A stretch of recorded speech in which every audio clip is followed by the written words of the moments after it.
حضرت حاجرہ وہ پانی اپنے مشکیزے میں بھرنے لگیں۔ جیسے جیسے وہ پانی بھرتی گئیں پانی ابل کر اوپر آتا رہا۔ نبی کریم صلی اللہ علیہ وآلہ وسلم نے فرمایا، اللہ اسماعیل علیہ السلام کی ماں پر رحمت فرمائے، اگر وہ زمزم کو اسی حالت میں چھوڑ دیتی تو زمزم بہتا ہوا چشمہ ہوتا۔ یعنی حضرت حاجرہ رضی اللہ تعالیٰ عنہا نے چاروں طرف مٹی ڈال کر اسے گھیر دیا۔ اللہ تعالیٰ نے سیدہ حاجرہ کو زمزم کا پانی عطا کیا۔ اس پانی میں ایسی تاثیر تھی کہ صرف پیاس ہی نہیں بجھاتا تھا بلکہ جسم میں قوت بھی پیدا کرتا تھا۔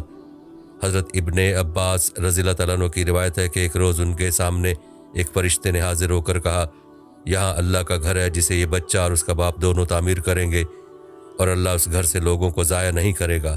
حضرت حاجرہ اور ننھے اسماعیل کو رہتے ہوئے تھوڑا ہی عرصہ گزرا تھا کہ قبیلہ جرہم کے کچھ لوگ مقام خدا کی طرف سے آئے اور مکہ کے نشیبی علاقے میں ٹھہرے۔ ان لوگوں نے دور سے دیکھا کہ ایک پرندہ ایک جگہ پر چکر لگا رہا ہے۔ انہوں نے خیال کیا کہ پرندہ اسی جگہ پر چکر لگاتا ہے جہاں پانی ہو۔ معلوم کرنے کے لیے اس مقام پر اپنے 2 آدمی بھیجے۔ انہوں نے وہاں پانی دیکھا تو واپس آ کر اپنے آدمیوں کو بتایا۔ انہیں پانی کی ضرورت تھی تو کچھ مشقیں لے کر پانی لینے کے لیے پہنچے تو وہاں ایک عورت اور بچے کو سنسان جگہ پر موجود پا کر حیرت زدہ ہوئے۔ انہوں نے سیدہ حاجرہ سے پانی طلب کیا، اس کے بدلے میں کھانے کے لیے بڑی مقدار میں کھجوریں پیش کی اور واپس چلے گئے۔ بنو جرہم کے لوگ دوبارہ اس جگہ پر آئے، پانی لیا، بدلے میں کھجوروں کے علاوہ کچھ اور سامان دیا، واپس لوٹ گئے۔ عرب کے دوسرے قبیلے بھی وہاں آتے، پانی لیتے، واپس لوٹ جاتے۔ چونکہ عرب کے لوگ خانہ بدوشوں کی زندگی گزارتے تھے اس لیے وہاں آمد و رفت رہتی تھی۔ ایک مرتبہ پھر بنو جرہم کے لوگ آئے، حضرت حاجرہ سے رہنے سہنے کے لیے اجازت طلب کی۔ بنو جرہم کے لوگ سیدہ حاجرہ کی طبیعت و عادت سے اچھی طرح واقف ہو چکے تھے۔ انہوں نے آپ کو رحم دل اور ملنسار پایا۔ قبیلہ جرہم کے لوگوں کو آپ کی عادتیں پسند آ گئی، اس لیے رہنے کی خواہش ظاہر کی۔ پانی کی شکل میں آب زمزم بھی موجود تھا۔ سیدہ حاجرہ نے ان سے کہا کہ پانی کا چشمہ میرا ہے، تم اس کے مالک نہیں ہو سکتے۔ جرہم کے لوگوں نے شرط منظور کر لی۔ رسول اللہ صلی اللہ علیہ وآلہ وسلم نے فرمایا، اس جرہمی گروہ نے اسماعیل علیہ السلام کی ماں کو ملنسار پایا۔ وہ خود بھی چاہتی تھی کہ کچھ انسان یہاں آباد ہو، چنانچہ وہ لوگ ٹھہر گئے اور خاندان کے دوسرے لوگوں کو بھی وہاں بلا لیا، یہاں تک کہ کئی گھرانے وہاں آباد ہو گئے۔ حضرت اسماعیل علیہ السلام انہی لوگوں میں پلے اور بڑے ہوئے اور ان سے عربی زبان سیکھی، حالانکہ حضرت ابراہیم علیہ السلام کی زبان عبرانی تھی، عربی نہیں۔ حضرت ابراہیم علیہ السلام نے سیدہ حاجرہ اور ننھے اسماعیل کو سنسان وادی میں چھوڑا تو وہ بے یار و مددگار تھے، انہیں ہر طرح کے مصائب اور خطرات کا سامنا کرنا پڑا، کوئی دلاسا دینے والا بھی نہیں تھا۔ تو اس وقت حضرت حاجرہ کو بشارت ہوئی، نہ خوف کرو نہ غم کھاؤ، اللہ تعالیٰ نہ تمہیں ضائع کرے گا نہ بچے کو۔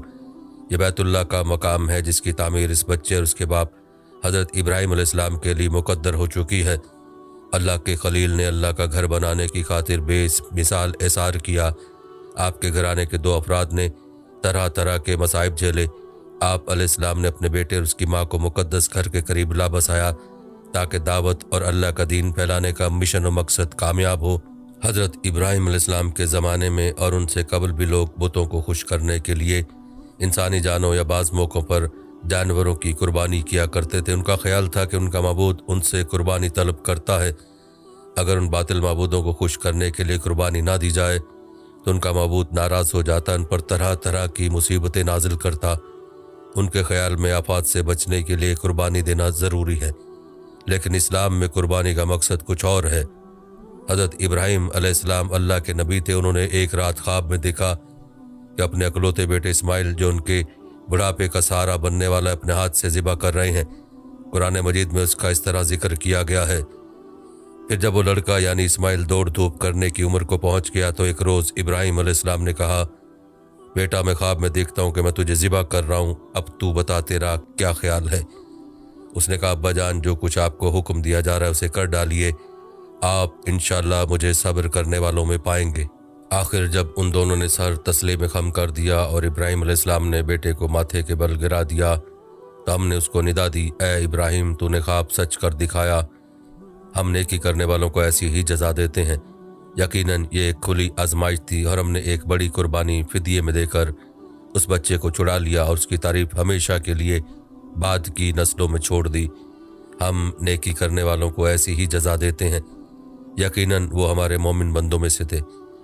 خواب کا مطلب واضح ہے، انہوں نے دیکھا کہ وہ بیٹے کو ذبح کریں لیکن ذبح نہیں کیا۔ لڑکے سے پوچھنے کا مطلب یہ تھا کہ واقعی وہ لڑکا صالح اور نیک تھا یا کہ نہیں۔ جب لڑکے نے کہا کہ اگر اللہ کا حکم ایسا ہی ہے تو کر ڈالیے، لڑکے کا جواب یہ ظاہر کر رہا ہے کہ وہ باپ کا فرمانبردار اور خدا کا حکم ماننے والا ہے۔ اس کا مطلب یہ ہے کہ حضرت ابراہیم علیہ السلام کی دعا پوری ہو گئی۔ قربانی کا یہ واقعہ مینا کے مقام پر پیش آیا۔ اس وقت سے اسی تاریخی یعنی 10 ذی الحج کو اسی مقام مینا پر اس واقعے کی یاد مناتے ہیں اور جانوروں کی قربانیاں دیتے ہیں۔ ایک روز حضرت ابراہیم علیہ السلام فلسطین سے مکہ آئے اور اپنے بیٹے اسماعیل علیہ السلام سے کہا کہ اللہ کا حکم ہے کہ میں اس کے گھر کی تعمیر کروں، اس کے لیے مجھے تمہاری مدد کی ضرورت ہے۔ بیٹے نے جواب دیا کہ بیت اللہ کی تعمیر کے لیے میں حاضر ہوں، اس کام میں آپ دیر نہ کیجیے۔ اس کا قرآن کریم میں اس طرح ذکر کیا گیا، اور یہ کہ ابراہیم اور اسماعیل جب اس گھر کی دیواریں چن رہے تھے تو دعا کرتے جاتے تھے، اے ہمارے رب ہم سے خدمت قبول فرما لے، تو سب کی سننے اور سب کچھ جاننے والا ہے۔ یہ گھر باپ اور بیٹے تعمیر کر رہے تھے۔ یہ گھر صرف عبادت کے لیے ہی نہ تھا بلکہ تمام دنیا کے مسلمانوں کے لیے میل ملاقات کی جگہ تھی، تاکہ یہاں بھائی چارے کا منظر نظر آئے، سب آپس میں ایک دوسرے سے ملیں۔